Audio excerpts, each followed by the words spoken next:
L'aboutissement, la grandiose apogée de tout le passage de Hébreux 2.5, c'est « Nous voyons Jésus ».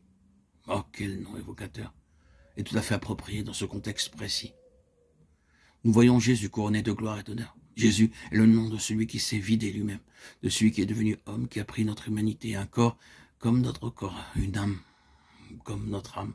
Il a pris notre humanité, lui, Jésus, couronné de gloire et d'honneur, a conduit à la gloire et à l'honneur notre humanité. C'est le cœur même du christianisme. Considérons notre humanité, regardons-nous, considérons ce que nous sommes en tant qu'être humain. Ce corps, en plus ou moins bon état, cette âme qui constitue un éternel problème. Oui. Dans quel état est notre humanité? Ceux qui ont été éclairés par l'Esprit de Dieu n'avanceront rien pour soutenir la cause de notre humanité. Nous serions plutôt enclins à admettre ce que nous sommes devenus. Mais il a pris en charge notre humanité pour la conduire là où elle est, couronnée de gloire et d'honneur. C'est la rédemption, c'est pourquoi le passage remonte au commencement. Tu lui as donné la domination sur les œuvres de tes mains, Psaume 8.6. Tu l'as couronné de gloire et d'honneur, Hébreux 2.7. Il a été potentiellement déclaré, tu as mis toutes choses sous ses pieds, Hébreux 2.8. Ce fut le dessein créationnel pour l'homme, mais celui-ci a échoué et failli par rapport à ce dessein, et l'humanité est devenue ce que nous savons. Il est venu du ciel, celui qui a revêtu cette humanité, la faisant passer par toutes les épreuves, toutes les tentations, toutes les pressions et ses conséquences, par l'opposition, l'antagonisme, par toutes ces forces qui visaient sa destruction. Il a pris cette humanité en lui faisant traverser tout cela, en la perfectionnant pour la conduire à la gloire. Notre humanité, votre humanité et la mienne, cette chose désagréable, il l'a rendue digne de demeurer dans la présence même de l'infiniment grand et glorieux Dieu saint. Ce fut certainement cela qu'il avait désiré. Il voulait conduire à la gloire beaucoup de fils. Hébreux 2.10. La force absolue qui nous donne cette certitude pour continuer dans la foi en cette humanité qui est dans le ciel. Nous voyons.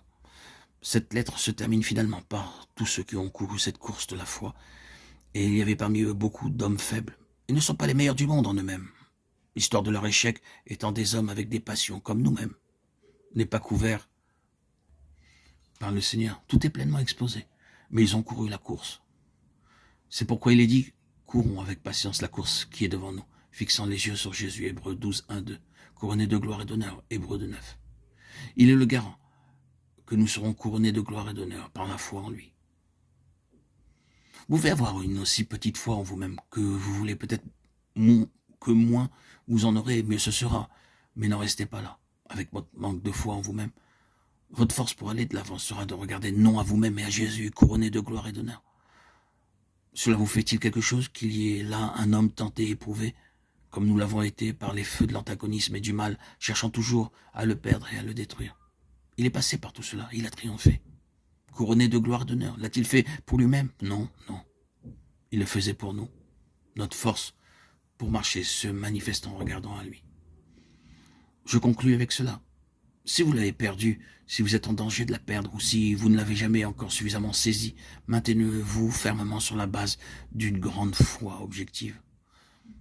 Nous pourrons devenir tellement subjectifs dans notre foi, dans notre doctrine, que nous sommes totalement occupés avec ce qui est au-dedans de nous-mêmes, et c'est une chose dévastatrice.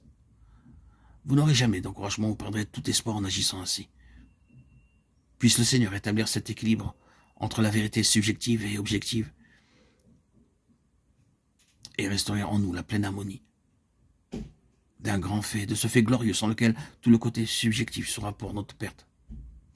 Il y a quelqu'un dans la gloire qui, tenté en tout point comme nous et sans péché, a pris notre humanité, la faisant passer par les feux les plus ardents et les plus intenses, des feux que nous ne pouvons pas imaginer. Il est là, comme si c'était nous, comme le gage que nous serons aussi là pour moi.